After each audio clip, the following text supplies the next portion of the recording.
আসসালামু আলাইকুম প্রিয় শিক্ষার্থী বন্ধুরা, সবাইকে স্বাগতম। আজকের আমার এই ক্লাসের আলোচ্য বিষয় হিসাব বিজ্ঞানের সেবামূলক প্রতিষ্ঠানের লেনদেন এর জাবেদা ও খতিয়ান কীভাবে করা যায় তা আলোচনা করার চেষ্টা করব। তো আলোচনায় তোমাদের সাথে আছি আমি মোহাম্মদ সিরাজুল ইসলাম, বরিশাল সরকারি model school and college, Barishal. তো চলো শুরু করা যাক। তো প্রিয় শিক্ষার্থী বন্ধুরা, এই যে তোমাদের সামনে একটি সৃজনশীল প্রশ্ন আমি উপস্থাপন করেছি, এটি আমার 4 নম্বর প্রশ্ন সেবামূলক প্রতিষ্ঠানের। ইতিপূর্বে আমি 3টা প্রশ্ন আলোচনা করেছিলাম, আশা করি সেই ক্লাসগুলি তোমরা দেখেছো। তো এইখানে বলছে মিস্টার আমিনুল একজন স্থপতি অর্থাৎ ইঞ্জিনিয়ার। এই ইঞ্জিনিয়ারিং ব্যবসা সংক্রান্ত এখানে কিছু লেনদেন আছে। এই তথ্যের আলোকে ক নম্বরে বলেছে মোট আয়ের পরিমাণ নির্ণয় করতে। তো তথ্যের আলোকে প্রথমে আমরা ক নম্বরের সমাধান যদি করতে চাই, তো ক নম্বরের জন্য এই মোট আয়ের পরিমাণ, এই যে আমি লাল কালি দিয়ে রেখেছি আলাদা করে, এই দুইটা হচ্ছে আয়। এই লেনদেন হতে মাত্র 2টা আয় আছে। যেমন বাড়ির ডিজাইন সম্পন্ন করেছে, করে একটি বিল করেছে, তাহলে এটা হচ্ছে বাকিতে আয়। এবং আরেকটা হচ্ছে নগদ পেয়েছে এত টাকা, বাড়ির ডিজাইন করে আরেকটি লেনদেন, এটি হচ্ছে নগদ আয়। তো এই 2টা টাকা যোগ করে আমাদের লিখতে হবে। তো চলো ক নম্বরের সমস্যার সমাধানের চেষ্টা করি। এই যে আমি 2টা লেনদেন উপরে নিয়ে এসে রাখলাম, যাতে ওটা দেখে আমরা এইভাবে ছক অঙ্কন করে করতে পারি। তারিখ, বিবরণ, বিস্তারিত টাকা, পরিমাণ টাকা, এইভাবে আমরা ছক অঙ্কন করতে পারি। তো মে 11 তারিখে কী ছিল? মক্কেলের নিকট বাড়ির ডিজাইন সম্পন্ন করে বিল করা হয়েছে, মানে কি বাকিতে বাড়ির ডিজাইন সম্পন্ন করা হয়েছে। তাই লিখে আমরা এই 20,000 টাকা প্রথম ঘরে লিখব। 19 তারিখে ছিল মক্কেলের বাড়ির ডিজাইন সম্পন্ন করে নগদ প্রাপ্তি, অর্থাৎ নগদে বাড়ির ডিজাইন সম্পন্ন করা হয়েছে, এই 30,000 টাকা এখানে লিখব। এই 2টা যোগ করে শেষের ঘরে লিখব। এ সোজা পাশে লিখব মোট সেবা হতে আয়, এবং নিচে ডাবল দাগ দিব। এইভাবে আমরা ক নম্বরের সমস্যার সমাধান করতে পারি। এইটুকু হচ্ছে উত্তর। আমি বোঝার জন্য উপরের অংশটুকু নিয়ে এসে রেখেছি উদ্দীপক হতে।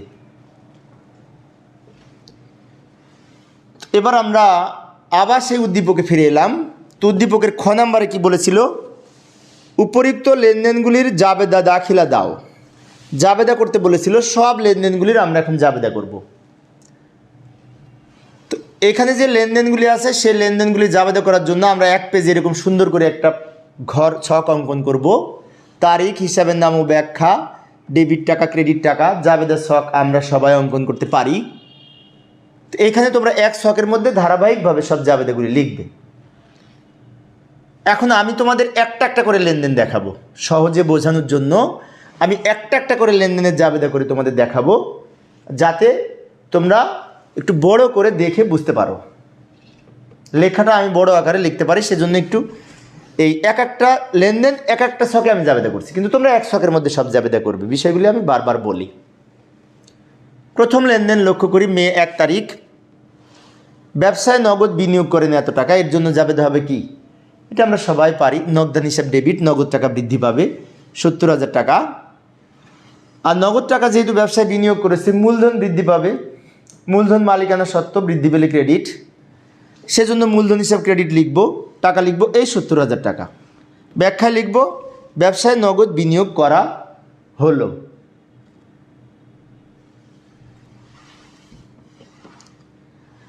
পরের লেনদেনটি লক্ষ্য করি, বাকিতে অফিস সাপ্লাইজ ক্রয় করা হয়েছে 2,000 টাকা।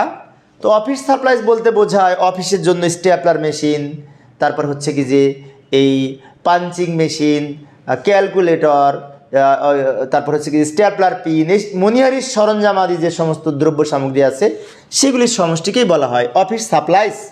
তো অফিস সাপ্লাইজ সাধারণত এখানে সম্পদ হিসেবে লিখতে হবে, সেজন্য অফিস সাপ্লাইজ বৃদ্ধি পেলে ডেবিট হয়, তাই অফিস সাপ্লাইজ হিসাব ডেবিট করব। সম্পদ বৃদ্ধি পেলে ডেবিট এই 2,000 টাকা। অন্যদিকে ক্রেডিট কী হবে? তা না, ক্রেডিটে যেহেতু বাকিতে বলেছে সেজন্য হবে প্রদেয় হিসাব ক্রেডিট এই 20,000 টাকা। ব্যাখ্যায় লিখব বাকিতে অফিস সাপ্লাইজ ক্রয়। তো এই হচ্ছে আমাদের দ্বিতীয় জাবেদাটি ছিল। পরের লেনদেনটি লক্ষ্য করি। পরের লেনদেনটি বলেছে মক্কেলের বাড়ির ডিজাইন সম্পূর্ণ করে বিল করা হয়েছে, অর্থাৎ বাকিতে সেবা প্রদান করা হয়েছে। আমরা জানি সেবামূলক প্রতিষ্ঠানের ক্ষেত্রে বাকিতে যদি সেবা প্রদান করা হয়, বিল করা হয়, তাহলে প্রাপ্য হিসাব বা দেনাদারের পরিমাণ বৃদ্ধি পাবে, দেনাদার সম্পদ বৃদ্ধি পেলে ডেবিট। সেই জন্য আমরা জাবেদা করব প্রাপ্য হিসাব ডেবিট এই 20,000 টাকা। আর ডিজাইন সম্পূর্ণ করে দিয়েছে সেজন্য সেবা আয় হিসাব ক্রেডিট দেওয়া যায় এই 20,000 টাকা। অর্থাৎ বাকিতে যদি সেবা প্রদান করা হয় তার জন্য জাবেদা হচ্ছে প্রাপ্য হিসাব ডেবিট সেবা আয় ক্রেডিট, অর্থাৎ দেনাদার ডেবিট সেবা আয় ক্রেডিট। দেনাদারের আর এক নাম প্রাপ্য হিসাব, সেবা আয় হচ্ছে আয় হিসাব বৃদ্ধি পেলে ক্রেডিট। ব্যাখ্যায় লিখব বাকিতে মক্কেলের বাড়ির ডিজাইন কাজ সম্পন্ন করে বিল করা হলো। পরের লেনদেনটি লক্ষ্য করি, এইখানে বলেছে টেলিভিশনে বাকিতে বিজ্ঞাপন দেয়া হলো, অর্থাৎ এই ব্যবসা সংক্রান্ত বিজ্ঞাপন খরচ বকেয়া রয়েছে, এটি বোঝায়। বাকিতে বিজ্ঞাপন দেওয়া হয়েছে মানে কি, বিজ্ঞাপন খরচ বকেয়া রয়েছে। তো আমরা জানি কোনো খরচ যদি বকেয়া থাকে, যেমন এখানে বিজ্ঞাপন খরচ বকেয়া রয়েছে, তাহলে এর জন্য বিজ্ঞাপন যেহেতু খরচ, তাই বিজ্ঞাপন খরচ হিসাব ডেবিট হবে এই 3,000 টাকা।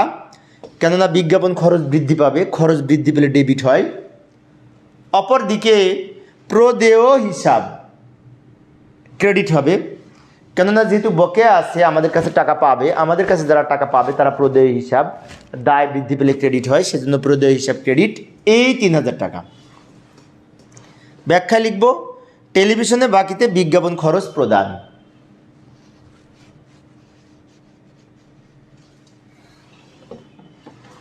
পরের লেনদেনটি লক্ষ্য করি, মক্কেলের বাড়ির ডিজাইন কাজ সম্পূর্ণ করে নগদ প্রাপ্তি, অর্থাৎ নগদে সেবা হতে আয় হয়েছে।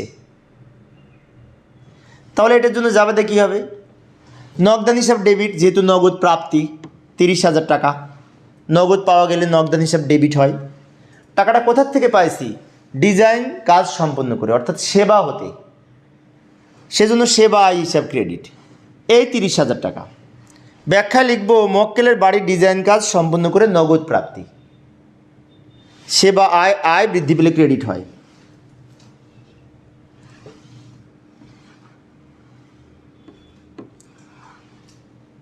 পরবর্তী লেনদেনটি লক্ষ্য করি, কর্মচারীকে চলতি মাসের বেতন প্রদান। তো চলতি মাসের বেতন প্রদান করলে বেতন খরচ ডেবিট হবে, বেতন মুনাফা জাতীয় খরচ, খরচ বৃদ্ধি পেলে ডেবিট হয়। সেজন্য আমরা জাবেদা করব বেতন খরচ হিসাব ডেবিট এই 12,000 টাকা। অপরদিকে নগদে যেহেতু প্রদান করা হয়েছে নগদান হিসাব ক্রেডিট এই 12,000 টাকা। ব্যাখ্যায় লিখব কর্মচারীকে চলতি মাসের বেতন প্রদান। তো এইভাবে আমরা জাবেদাগুলি সম্পন্ন করতে পারি। আমি একটা একটা করে জাবেদা আলাদা আলাদা দেখিয়েছি তোমাদের বোঝানোর জন্য, তোমরা সব জাবেদাগুলি এক ছকের মধ্যে করবে। তো আবার আমরা সেই উদ্দীপকে ফিরে এলাম। উদ্দীপকের গ নম্বরে কী বলেছিল, 3টা খতিয়ান করতে। উপরোক্ত তথ্য হতে নগদান হিসাব, বিজ্ঞাপন হিসাব এবং মূলধন হিসাব, 3টা খতিয়ান।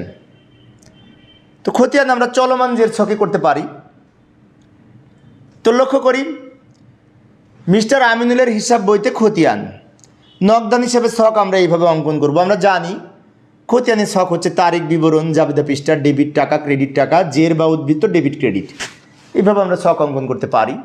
তো এই ক্ষেত্রে আমরা এইখানে নগদান হিসাবটা প্রস্তুত করব। আমি আবার এখানে আলাদা করে দেখাইলাম, তোমরা এখান থেকে অঙ্কটা শুরু করবে। তো লক্ষ্য করি আমরা জাবেদা দেখে খতিয়ান করব, সেজন্য জাবেদা এখানে নিয়ে আসি। আমি নগদান সম্পর্কিত বেশ কয়েকটা জাবেদা আছে। তো নগদান সম্পর্কিত প্রথম যে জাবেদাটা ছিল 1 তারিখে, সেই জাবেদাটা আমি উপরে লিখে রাখলাম। এই জাবেদা দেখে আমরা খতিয়ান প্রস্তুত করব। তো এই ক্ষেত্রে তোমাদের এই জাবেদা আর নতুন করে লেখার দরকার নেই, তোমরা খাতায় যে জাবেদা করেছো সেই জাবেদা দেখেই নগদান হিসাব প্রস্তুত করবে।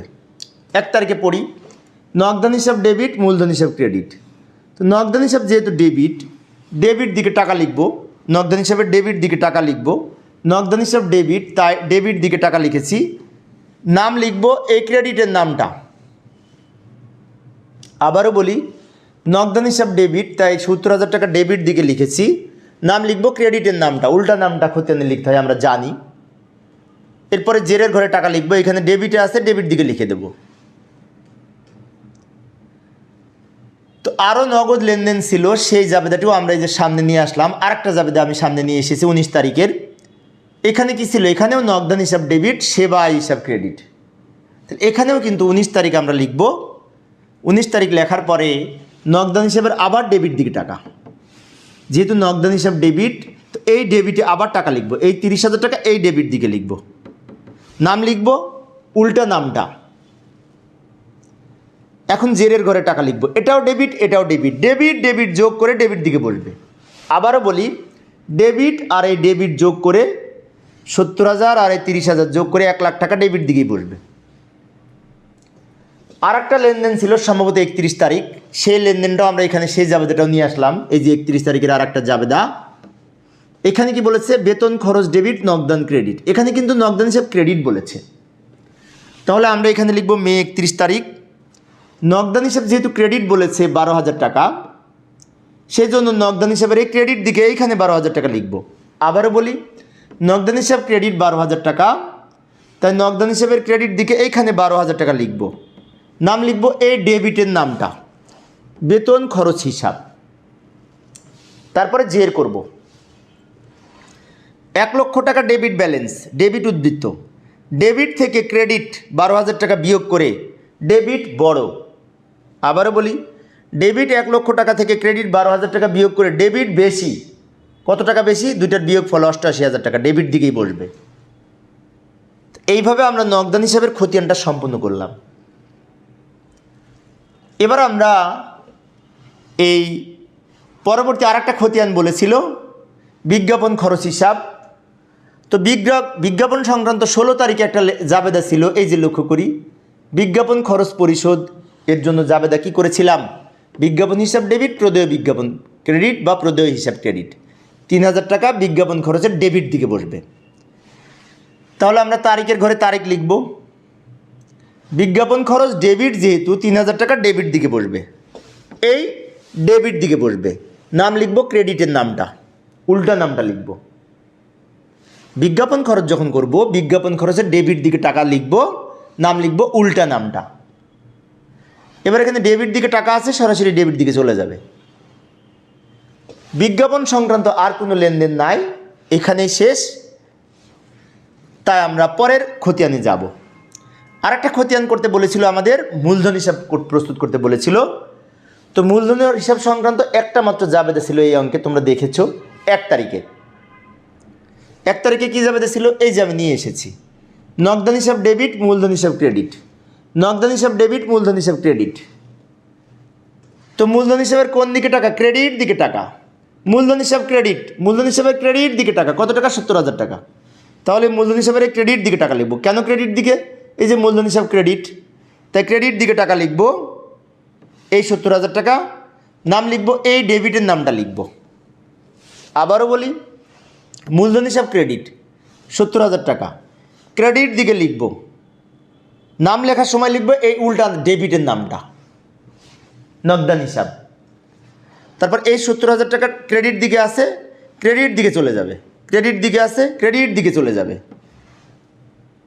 তো মূলধন সংক্রান্ত আর কোনো লেনদেন নাই, সেজন্য এই পর্যন্ত শেষ। তো আশা করি তোমরা খতিয়ান পারবে, জাবেদা দেখে খতিয়ান প্রস্তুত করতে হয় আমরা জানি। তো প্রিয় শিক্ষার্থী বন্ধুরা, এই ছিল আমার আজকের আলোচনার বিষয়। আমার পরবর্তী ক্লাসের আলোচ্য বিষয় হচ্ছে ভ্যাট সংক্রান্ত কিছু লেনদেন রয়েছে, ভ্যাট সংক্রান্ত যে সমস্ত লেনদেন রয়েছে সেই লেনদেনগুলির জাবেদা কিভাবে করা যায় তা আলোচনা করার চেষ্টা করব, দেখার আমন্ত্রণ রইল। তো পরিশেষে সবাই ভালো থাকবে এবং সুস্থ থাকবে এই কামনায়। খোদা হাফেজ।